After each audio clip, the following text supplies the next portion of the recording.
मेरा नाम अंकित है। मैं एक आईटी कंपनी में काम करता हूँ और मेरी पोस्टिंग बेंगलुरु में हुई थी।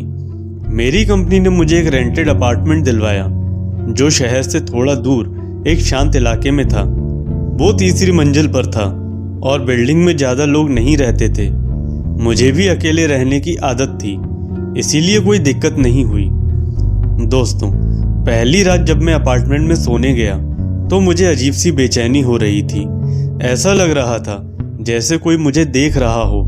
मैंने सोचा कि ये नया माहौल है, इसीलिए ऐसा महसूस हो रहा होगा। रात के करीब 2:30 बजे मेरी नींद अचानक खुली। बाहर से हल्की हवा की सरसराहट आ रही थी। मैंने पानी पिया और जैसे ही मैं बिस्तर पर लेटने लगा, किचन से कुछ गिरने की आवाज़ आई। मैं चौंक गया। धीरे धीरे उठकर किचन की तरफ बढ़ा। टॉर्च जलाकर देखा तो वहां ग्लास टूटा हुआ पड़ा था। मैंने सोचा कि शायद बिल्ली आ गई होगी, लेकिन दरवाजे और खिड़कियां बंद थीं। मैंने कांच समेटा और वापस सो गया। अगली रात मैं ऑफिस से आया और खाना खाकर टीवी देखने लगा।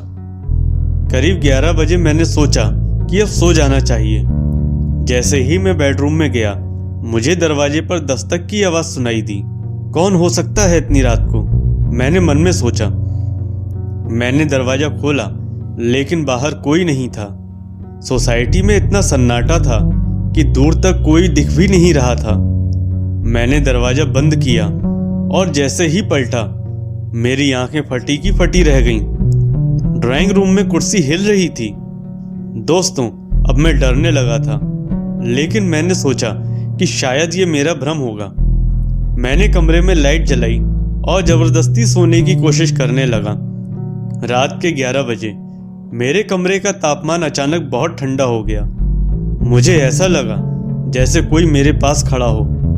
धीरे धीरे मैंने आंखें खोली और मुझे सामने की दीवार पर एक परछाई दिखाई दी, लेकिन ये मेरी परछाई नहीं थी। वो परछाई एक महिला की थी जिसके बाल लंबे थे और आंखों से लाल रोशनी निकल रही थी। घर पर कोई है? मैंने डरते डरते खुद से कहा, और तभी कमरे की लाइट अपने आप बंद हो गई। अब तो मैं पूरी तरह डर चुका था।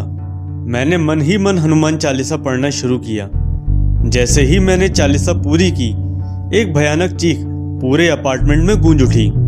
कमरे की खिड़कियां खुद ब खुद खुलने लगीं और सारा सामान इधर उधर गिरने लगा। अचानक दीवार पर लगे पुराने शीशे में एक औरत का चेहरा उभर आया, आधी जली हुई। उसकी आंखें सीधे मुझे घूर रही थीं। वो हौले हौले मेरी तरफ बढ़ने लगी।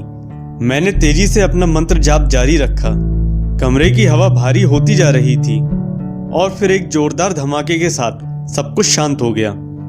अगले दिन मैंने पड़ोस के बुजुर्ग अंकल से पूछा, क्या इस घर में पहले भी कोई रहता था? उन्होंने एक गहरी सांस ली और बोले, बेटा, ये घर भूतिया है। उन्होंने बताया कि कुछ साल पहले यहाँ एक लड़की रहती थी जिसने खुद को आग लगा ली थी। तभी से इस घर में अजीब घटनाएं होती थी, लेकिन कोई यहाँ रुकता ही नहीं था। दोस्तों, ये सब सुनने के बाद अब मुझसे यहाँ और नहीं रहा गया। मैंने अपना ट्रांसफर करवाया और उस घर को हमेशा के लिए छोड़ दिया।